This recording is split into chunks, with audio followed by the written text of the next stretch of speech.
ముందు దళితులం న్యాయం వైపే నిలబడతాం. అవతల వైపు ఎవరున్నారనే విషయం మేము చూడం. కావచ్చు, అదొక అంశం. అదొక అంశం. ఇది 100 ఏళ్ల బట్టి ఉన్న అంశం. మనం సైమన్ కమిషన్ గురించి మాట్లాడతాం. సైమన్ కమిషన్ వచ్చింది 1928లో. ఆ 28లోనే దక్షిణాది రాష్ట్రాల దళిత క్రైస్తవులందరూ విజ్ఞప్తి చేశారు, మేము మతం మారినప్పటికీ మా మీద వివక్షత పోవట్లేదు, మమ్మల్ని అట్లనే చూస్తున్నారు, అవమానిస్తున్నారు, మాకు న్యాయం చేయండి అని చెప్పి. అంటే ఈ సబ్జెక్టు 28 నుంచి ఉన్నదంటే 100 ఏళ్ళు, దాదాపు 100 ఏళ్ళ బట్టి ఉన్న సమస్యను ఇప్పుడు దాన్ని ఒక కొలికి తీసుకొచ్చే ప్రయత్నంలో ఎంతోమంది మహనీయులు మాట్లాడారు. చెప్పాను కదా, నాకు తెలిసి దళిత క్రైస్తవుల అంశాన్ని దళిత క్రైస్తవుల నుంచి ఎదిగిన నాయకుల కంటే దళితేతర హిందూ సమాజం నుంచి ఎదిగిన మహనీయులే ఎక్కువ మంది గట్టిగా మాట్లాడారు. అందులో దళిత లీడర్లు కూడా ఉన్నారు. ఉదాహరణకు దళిత నాయకుల్లో పేరుగల్లోలు ఎవరు? అంబేద్కర్. ఆయన 5-6 సందర్భాలు ఎక్కడెక్కడ మాట్లాడిండో ఆధారాలు ఉన్నాయి. అంబేద్కర్తో ఎవరు ఉన్నారు? బాబు జగ్జీవనం పేరు. బాబు జగ్జీవనం ఎక్కడ మాట్లాడిన రుజువులు ఉన్నాయి. ఆయన హిందువునే. డాక్టర్ బాబాసాహెబ్ అంబేద్కర్ బౌద్ధ మతం స్వీకరించింది అక్టోబర్ 14, 1956లో కదా. అంతకుముందు అంతా హిందువే కదా. మరి ఆయన వివక్షత గురించి మాట్లాడడం జరిగింది. ఆ తర్వాత మనకు రామ్విలాస్ పాస్వాన్ వస్తాడు. రామ్విలాస్ పాస్వాన్ ఎక్కడెక్కడ మాట్లాడిండి, ఎట్లా లేఖలు పెట్టిన రుజువు అవుతుంది. తర్వాత మన అందరికీ గుర్తొచ్చేది మాయావతి గారు వస్తారు. మాయావతి గారు ఎక్కడ మాట్లాడిండి, ఎక్కడ లెటర్ రాసిండో రుజువు అవుతుంది. అదే సమయంలో ప్రకాష్ అంబేద్కర్ మనమడు, లేదా రామ్దాస్ అథవాలే ప్రస్తుతం కేంద్ర మంత్రిగా ఉన్నాడు. అదే సమయంలో మాజీ ముఖ్యమంత్రిగా బీహార్ నుంచి ఎదిగిన ఒక పెద్ద ఆయన ఉన్నాడు, మాంజీ. ఇప్పుడు ఆయన కేంద్ర మంత్రి ఉన్నాడు. దళిత నాయకత్వం ఎదిగిన ప్రతి ఒక్కరూ క్రైస్తవులు కాదు. ఇప్పుడు చెప్పిన పేర్లు క్రైస్తవులేం కాదు. అయినప్పటికీ దళిత వర్గాల నుంచి ఎదిగిన వాళ్ళు కాబట్టి మేము మా మతం ఎక్కడ మార్చుకున్నా వివక్ష మాత్రం పోలేదని చెప్పడానికి వాళ్ళు ఉన్నారు. మహాత్మా గాంధీ నుంచి మొదలుకుంటే దేశంలో ప్రముఖులందరూ మాట్లాడిన రికార్డు ఉన్నాయి. దాదాపు ఒకే సందర్భంలో 350 నుంచి 400 మంది పార్లమెంట్ మెంబర్లు లేఖలు ఇచ్చిన సందర్భాలు ఉన్నాయి. క్యాబినెట్ దాకా వచ్చి బిల్లు ఆగిపోయిన సందర్భాలు ఉన్నాయి. అంటే ఎంతోమంది మహనీయులు ఈ ప్రయత్నం చేశారు, వాళ్ళ ప్రయత్నం. కానీ ఈ సమయం ఇప్పుడు వచ్చింది. మళ్ళా మా ప్రయత్నం వాళ్ళ దారిలో ఉండాలి కాబట్టి ఆ దారిలో మరింత శక్తివంతంగా మా పాత్ర పోషిస్తాం. న్యాయం జరిగేంత వరకు ముందుకు తీసుకెళ్తాం. అవతల వాళ్ళు దీన్ని అంగీకరిస్తారా లేదంతో మాకు సంబంధం లేదు. ఇది న్యాయమా కాదనే సంబంధం మాకు ముఖ్యం. సార్ కృష్ణమాది గారు, ఇప్పుడు మిగతా 2 పాయింట్లు మీరు చెప్పలేదు, అవి ఏంటి? తిరస్కరించడానికి 3 కారణాలు చెప్పారు కదా, అందులో ఫస్ట్ పాయింట్ నేనేమిటంటే ప్రధాన కారణం చెప్పింది అది కదా. నెక్స్ట్ ఏంటి?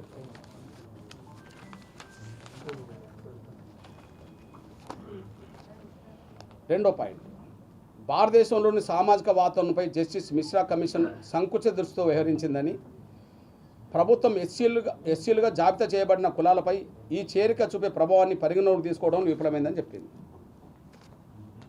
వివక్షత అటున్నది ఇటున్నది, ఇక విఫలమైంది ఏంది? హిందువులు ఉన్న వివక్షత ఉన్నది, క్రైస్తవులు ఉన్న వివక్షత ఉన్నది, ఎక్కడున్న వివక్షత ఉన్నది. ఇక అది విఫలమైంది ఏమున్నది? అందుకని ఇది పెద్ద కారణమని నేను అనుకోవట్లేదు. దానికి కారణం చూపెట్టింది, లోతైన అధ్యయనం చేయలేదని కారణం చూపెట్టింది అనే విషయం.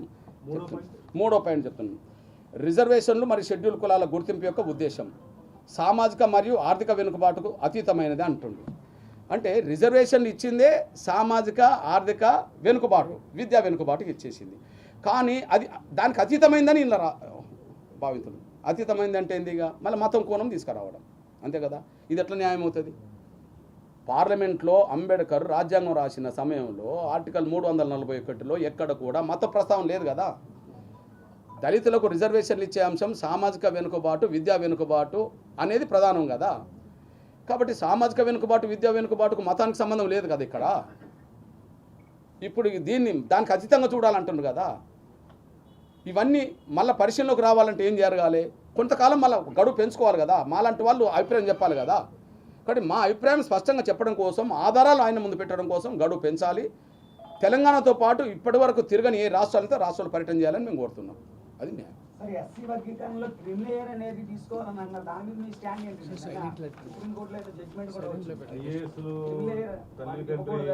ఇద్దరు ఇదైతే కనుక మీకు ఎందుకు రిజర్వేషన్ అని చెప్పి సుప్రీంకోర్టు కూడా కామెంట్ చేసి,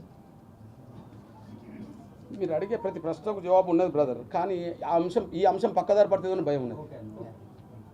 నేను మీరు అనుకున్న వైపే నేను నిలబడ్డా కారణం మీ అభిప్రాయానికి విలువనిస్తున్నా. ముందు 1950లో ఆగస్టు 10న రాష్ట్రపతి ఆర్డర్ తీసేటప్పుడు హిందువులకు తప్ప మరెవరికి ఇలా రిజర్వేషన్ వర్తించవు అని ఉన్నది. ఫస్ట్ అందులో బౌద్ధం సిక్కులకు కూడా రాలే అవకాశాలు, గుర్తుపెట్టుకోండి. 1950 ఆగస్టు 10న రాజ్యాంగం అమల్లోకి వచ్చింది ఎప్పుడు? 1950 జనవరి 26. ఆనాడు ఇది లేవు. కానీ పార్లమెంట్లో చర్చలు జరగకుండా, రాజ్యాంగంలో చట్టంలో లేకుండా ఆర్డర్ తీసుకొచ్చారు. ఆర్డర్ ఆగస్టు 10న వచ్చింది. ఆగస్టు 10న 1950లో వచ్చిన ఆర్డర్లు ఏమున్నది? కేవలం హిందువులకు మాత్రమే, సిక్కులకు వద్దు, బౌద్ధులకు వద్దు, ఇంకెవరికి వద్దు అని చెప్పేసింది. అంటే ఆనాడు మరి సిక్కులను బౌద్ధులను మన వాళ్ళే అని చెప్పి అనుకోలేదు కదా. కానీ సిక్కు దళితులు, సిక్కు రాజకీయ నాయకులు అందరూ కొట్లాడితే 56లో వాళ్ళని కూడా చేర్చారు. 90లో 1990 నాటికి బౌద్ధులు, నవబౌద్ధులు, అంబేద్కర్ వారసులు అనబడుతున్న వాళ్ళందరూ మళ్ళీ కొట్లాడితే వాళ్ళకు 90లో వచ్చింది. అంటే మొట్టమొదలే మరి సిక్కులను బౌద్ధులను మన దేశ మతస్థులను ఇక్కడ తీసుకోలేదు కదా.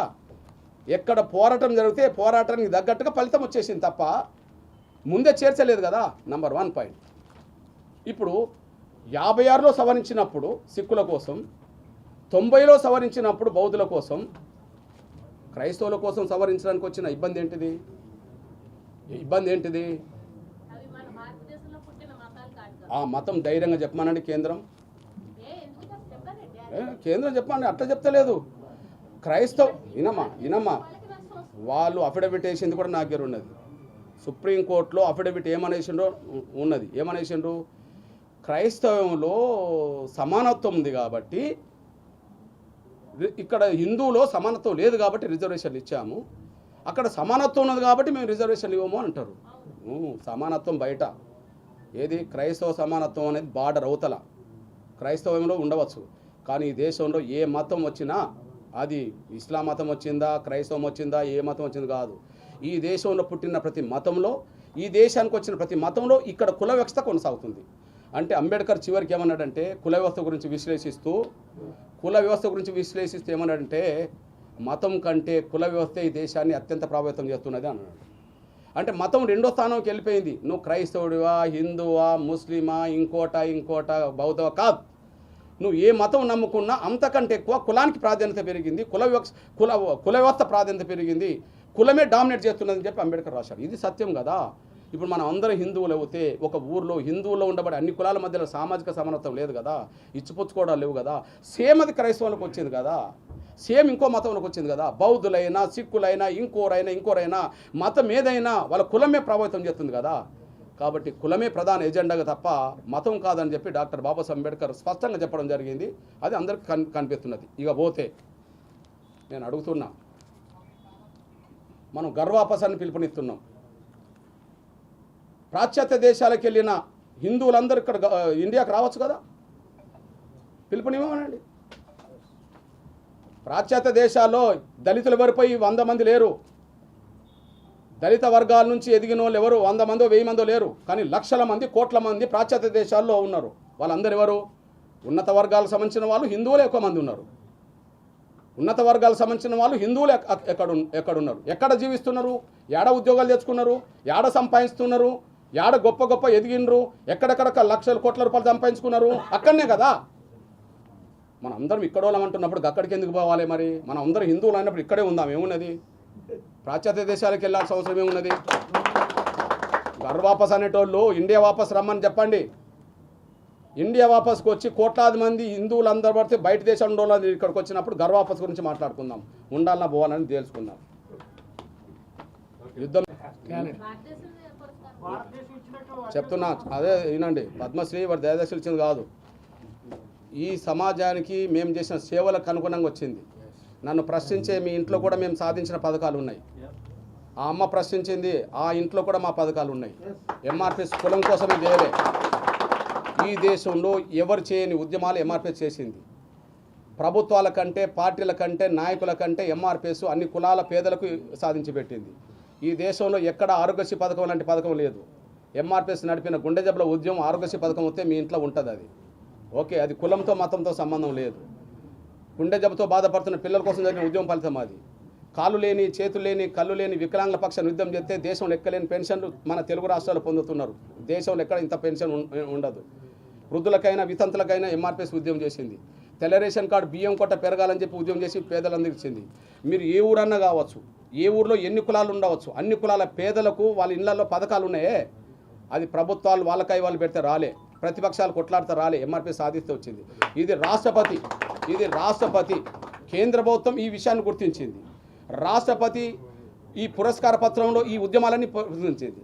అంటే ఎంఆర్పీఎస్ వర్గీకరణ కోసం కొట్లాడితే అది వచ్చింది కాదు, సమాజంలో అన్ని వర్గాల పేదల భవిష్యత్తు కోసం కొట్లాడితే వచ్చిందని చెప్పి రాష్ట్రపతి గ్రహించింది. పురస్కార పత్రం చదవండి. అందువల్ల పోరాటాలు లేకుండా సమాజం కోసం మేము చేయకుండా మాకు ఏం రాలేదు.